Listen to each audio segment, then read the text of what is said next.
Assalamualaikum warahmatullahi wabarakatuh. Saya Dwi Friayelda dengan NIM 2414178 akan menjelaskan materi tentang pengertian dan konsep dasar statistika dan penyajian data. Asal mula istilah statistika yaitu dari bahasa Latin statisticum collegium, artinya dewan negara, bahasa Italia statista, negarawan atau politikus, bahasa Jerman stat, ilmu tentang negara, bahasa Inggris statistik, ilmu mengenai pengumpulan dan klasifikasi data. Statistika secara prinsip mula-mulanya hanya mengurus data yang dipakai lembaga-lembaga administratif dan pemerintahan. Pengumpulan data terus berlanjut khususnya melalui sensus yang dilakukan secara teratur untuk memberi informasi kependudukan yang berubah setiap saat. Perbedaan statistik dan statistika.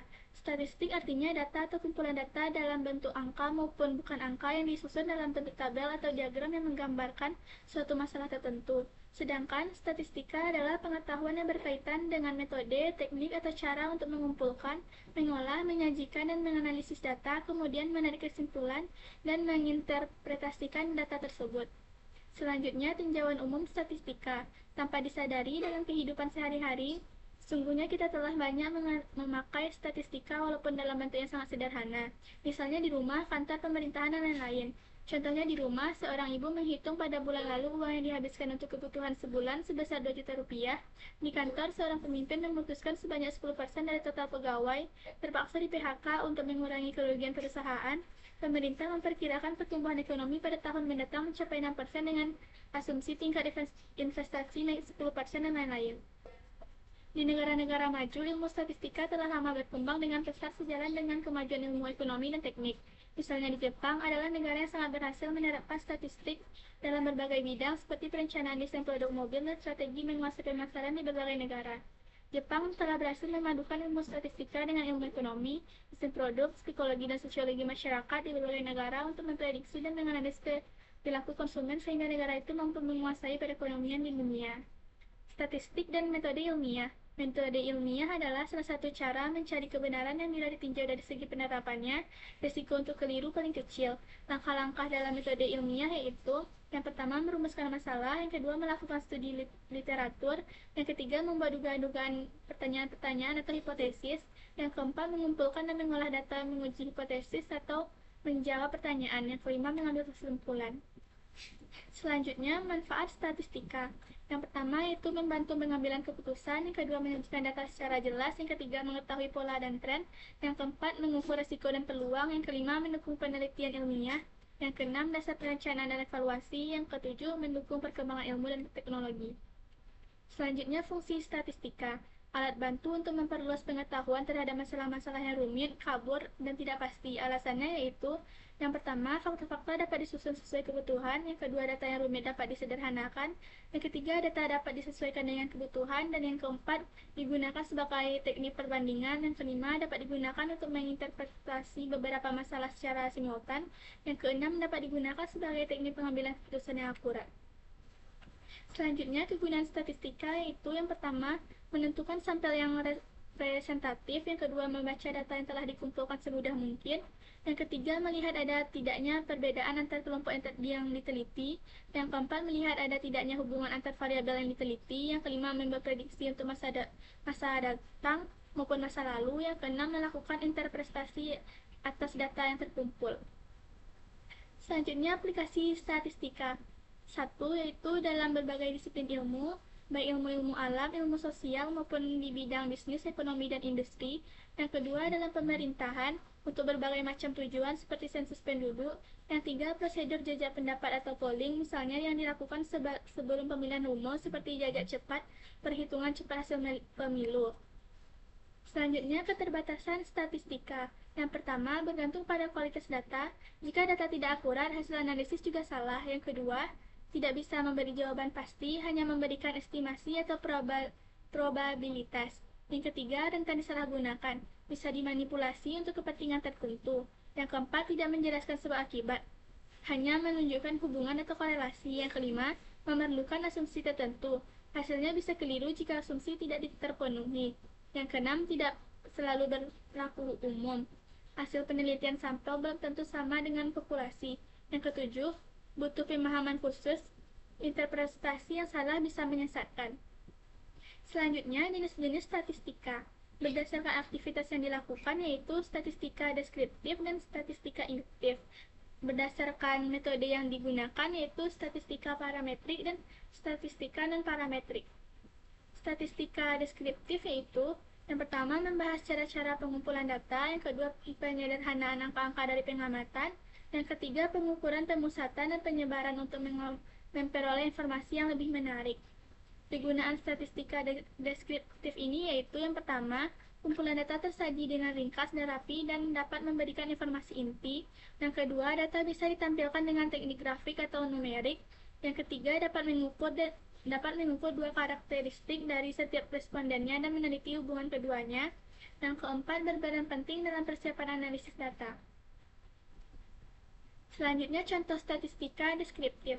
Salah satu dampak dari belum membaiknya sektor real adalah tingginya tingkat pengangguran di Indonesia. Pada Agustus 2004, jumlah pengangguran terbuka mencapai 10,3 juta jiwa, Februari 2005 sebesar 10,9 juta jiwa, dan Februari 2006 mencapai 11,1 juta jiwa. Statistik inferensial. Setelah dilakukan uji terhadap suatu distribusi data dan terbukti bahwa data yang diuji berdistribusi normal atau mendekati normal, maka pada data tersebut dapat dilakukan berbagai inferensi dengan metode statistik parametrik. Tetapi jika dalam pengujian yang terbukti distribusi data tidak berdistribusi normal atau jauh dari normal, maka inferensi yang dilakukan harus dengan metode statistik non-parametrik. Selanjutnya, statistika parametrik dan non-parametrik. Statistika parametrik yaitu bagian dari statistika inferensial yang mempertimbangkan nilai dari satu atau lebih parameter populasi. Yang kedua, membutuhkan data yang berskala pengukuran minimal intervalal. Yang ketiga, berpijak pada asumsi spesifik mengenai bentuk distribusi populasi yang diasumsikan normal.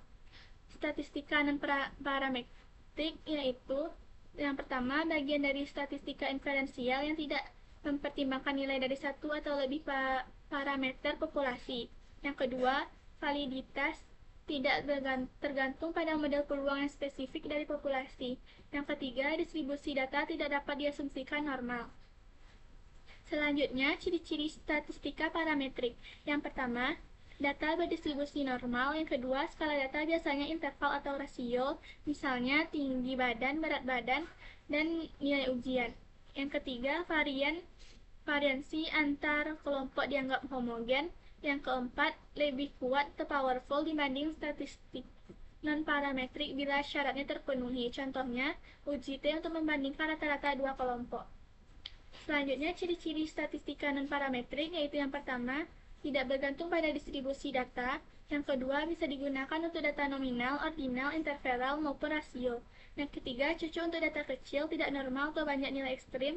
Yang keempat, lebih fleksibel tetapi umumnya kurang kuat dibandingkan parametrik jika asumsi parametrik terpenuhi. Contohnya, C-square jika hubungan antar variabel kategori. Yang selanjutnya, data. Data adalah fakta atau informasi atau statistik yang diperoleh dari perhitungan atau pengukuran atau percobaan. Data merupakan kumpulan keterangan atau fakta tentang suatu objek dan fenomena, baik berupa angka-angka maupun berupa kategori seperti senang tidak senang, baik, buruk, berhasil, dan gagal.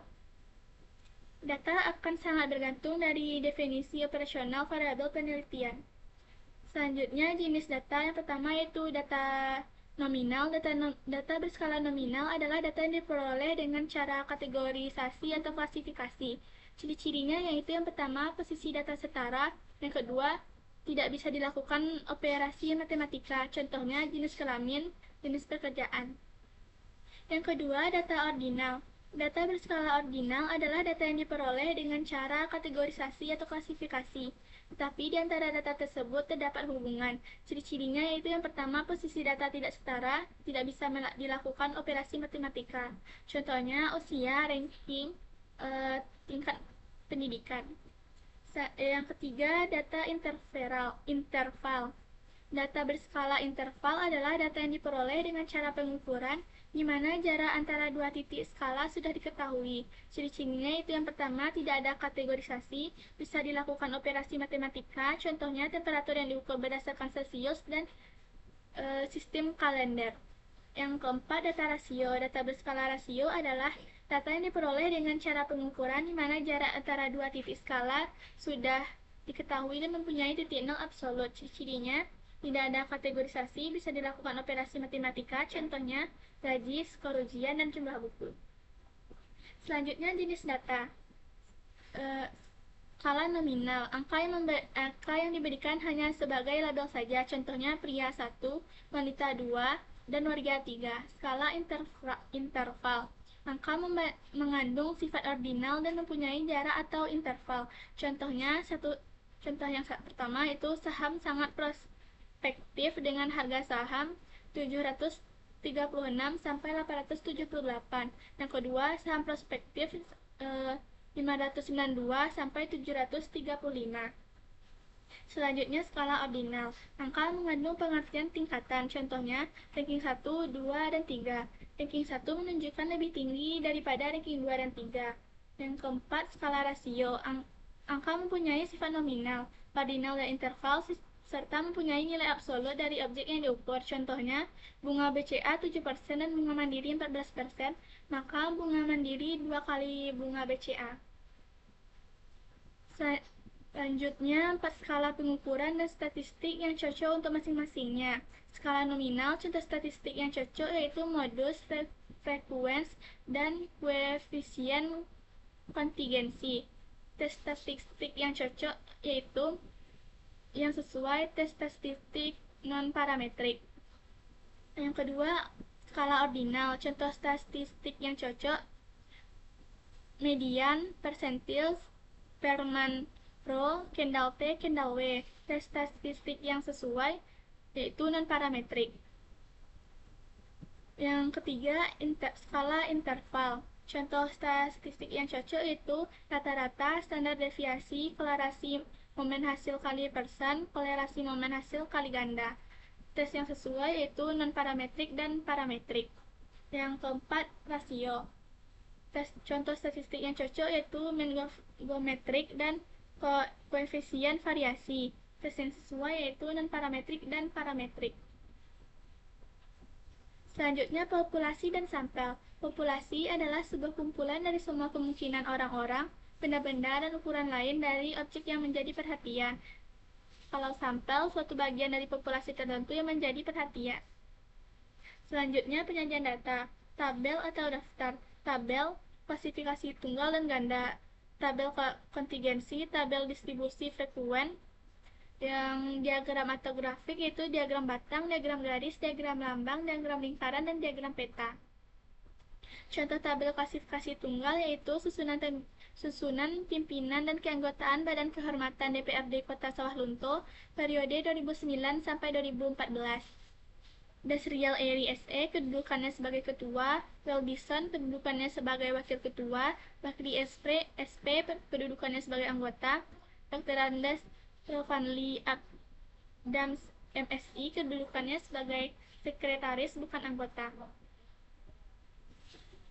Contoh tabel klasifikasi ganda.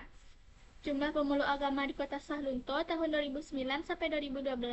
Agama Islam pada tahun 2009 berjumlah 55.900, tahun 2010 55.950, tahun 2011 56.443, tahun 2012 58.836. Agama Kristen Protestan pada tahun 2009 ada 176, tahun 2010 118, tahun 2011 156, tahun 2012 188. Agama Kristen Katolik pada tahun 2009 ada 154, tahun 2010 ada 189, tahun 2011 ada 122, tahun 2012 ada 204.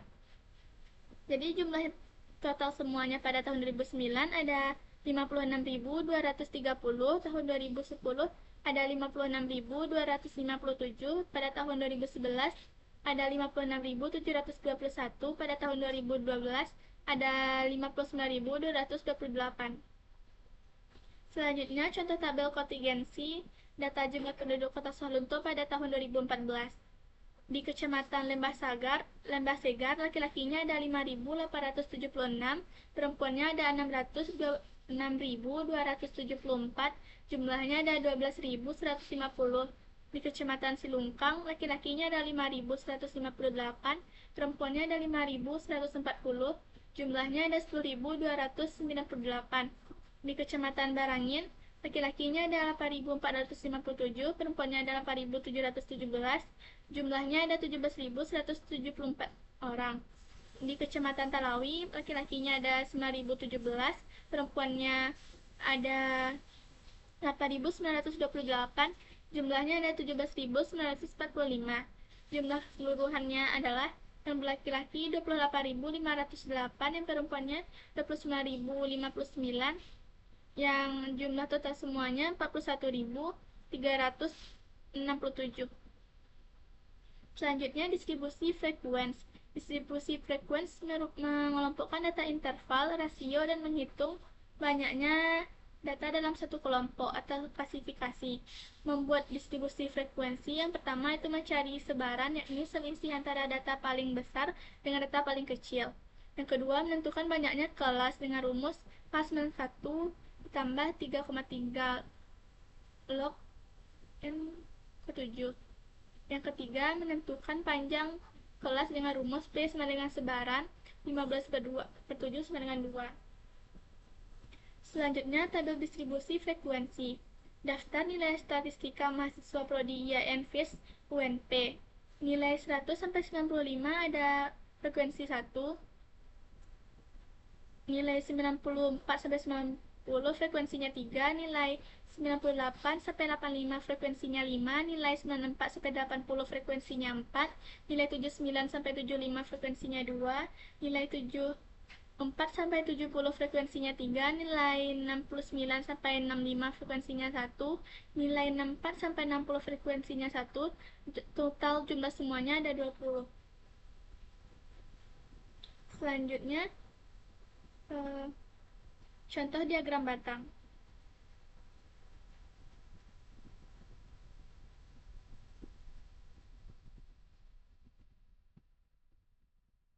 Pada slide ini ditampilkan contoh diagram batang. Diagram di sebelah kiri menunjukkan nilai masing-masing series 1, series 2, dan series 3 untuk setiap kategori dalam bentuk batang terpisah. Sedangkan diagram di sebelah kanan adalah diagram batang bertumpuk, di mana ketiga series ditampilkan dalam satu batang sehingga kita bisa melihat kontribusi presentase masing-masing series terhadap total. Dari grafik tersebut terlihat bahwa pada setiap kategori, nilai seri 1, 2, dan 3 berbeda-beda, dan melalui diagram batang bertumpuk kita bisa lebih mudah membandingkan proporsinya.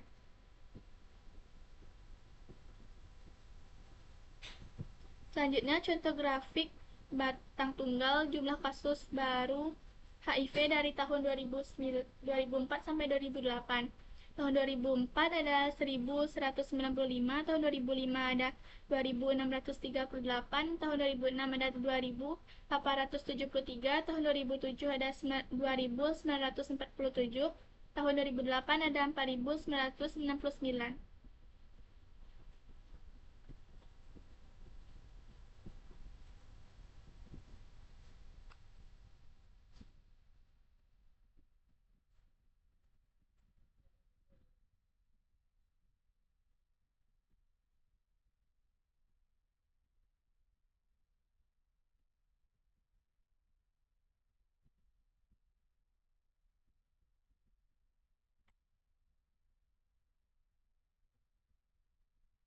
Selanjutnya, grafik batang berganda. Grafik ini merupakan contoh grafik batang berganda yang cocok digunakan untuk membandingkan data dengan bentuk deret waktu. Pada sumbu horizontal ditampilkan tahun 2000 sampai 2008, sedangkan sumbu vertikal menunjukkan jumlah kasus. Dari grafik tersebut terlihat bahwa jumlah kasus AIDS meningkat cukup tajam dari tahun ke tahun, terutama setelah 2004, sementara kasus HIV jumlahnya lebih sedikit tetapi juga cenderung naik. Grafik ini memudahkan kita melihat perbandingan antara dua data sekaligus dan kurun waktu yang sama.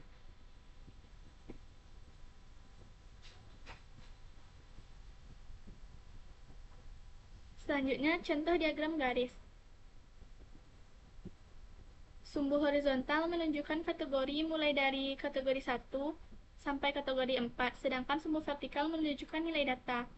Terdapat 3 garis data, yaitu series 1 berwarna biru, series 2 berwarna kuning, dan series 3 berwarna merah. Dari grafik tersebut terlihat bahwa series 1 mengalami penurunan di kategori 2, lalu kembali naik.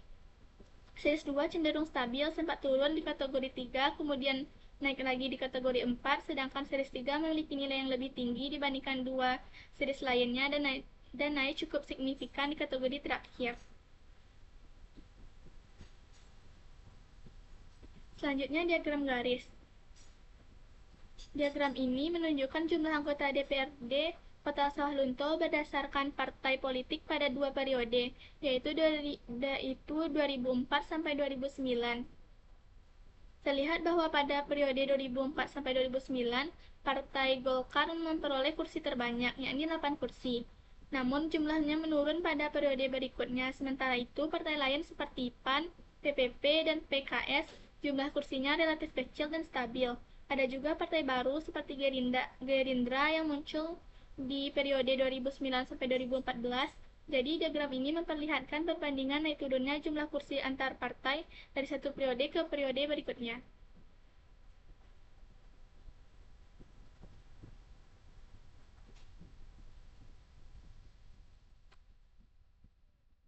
Selanjutnya, contoh grafik garis tunggal TVR di Indonesia dari tahun 1997 sampai 2000. Grafik ini menunjukkan perkembangan TVR di Indonesia dari 1991 hingga 2007. Terlihat ada penurunan dari 3 menjadi 2,6, lalu stabil di angka 2,6, artinya tingkat kelahiran di Indonesia cenderung menurun dan kemudian stabil.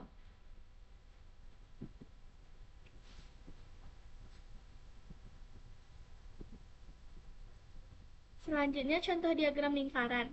Slide ini menampilkan contoh diagram lingkaran.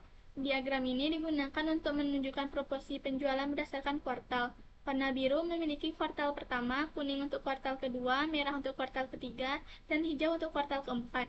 Dari diagram ini terlihat bahwa penjualan tertinggi terjadi pada kuartal pertama karena porsinya lebih besar, sedangkan kuartal ketiga porsinya paling kecil. Sebelah kiri ditampilkan bentuk pie chart biasa, sedangkan di sebelah kanan ditunjukkan seperti versi 3D agar terlihat lebih variatif. Selanjutnya, statistik bencana alam di Indonesia. 1. Banjir 29%, kedua gempa bumi dan tsunami 25%, yang ketiga gunung berapi 15%, yang keempat epidemi 11%, yang kelima tanah longsor 8%, yang keenam kekeringan 4%, yang ketujuh badai 3%, yang kedelapan gelombang 2%, yang kesembilan kebakaran 2%, lainnya 1%. Selanjutnya contoh diagram peta daerah yang menghasilkan jenis buah-buahan, yaitu durian, pisang, jambu, padi, dan rambutan.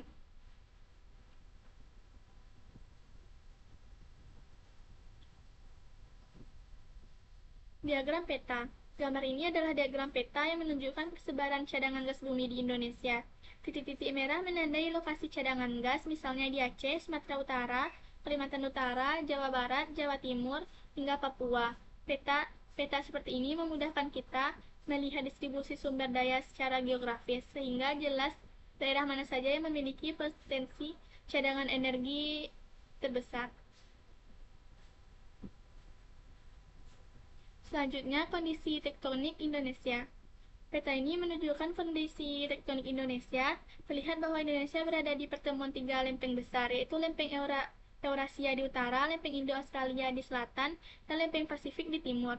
Arah panah menunjukkan pergerakan lempeng, misalnya Indo-Australia yang bergerak ke arah utara sekitar 71 mm per tahun. Kondisi ini membuat Indonesia termasuk daerah yang aktif geologi yang tinggi, sehingga sering terjadi gempa bumi dan aktivitas vulkanik.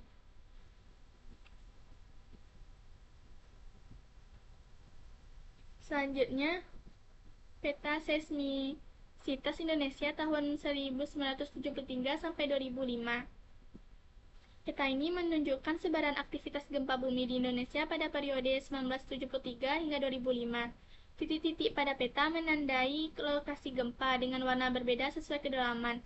Merah untuk gempa dangkal, hijau untuk menengah, dan hitam untuk gempa dalam.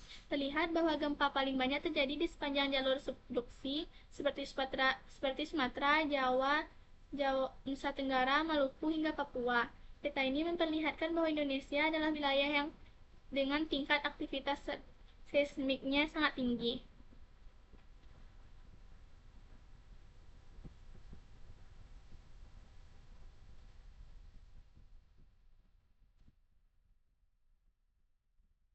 Selanjutnya, peta seismitas 3D.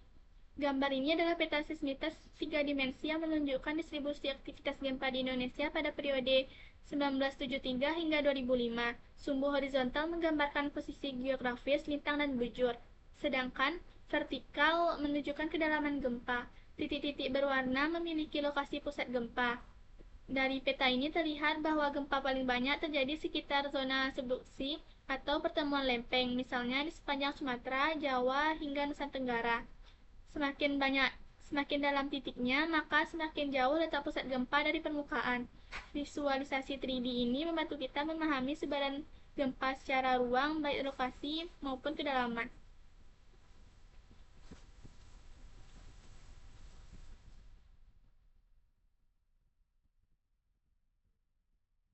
Selanjutnya, gempa merusak dan tsunami periode 1991 hingga 2006.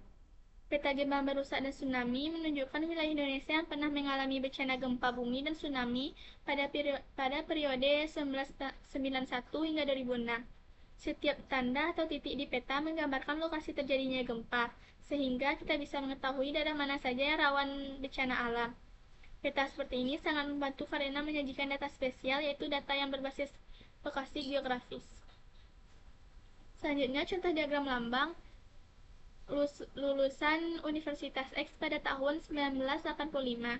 Fakultas A jumlahnya 2.620, Fakultas B berjumlah 3.546, Fakultas C 5.110, dan Fakultas D 6.849.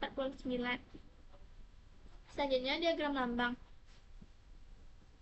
daerah dan hasil panen apel per kilo.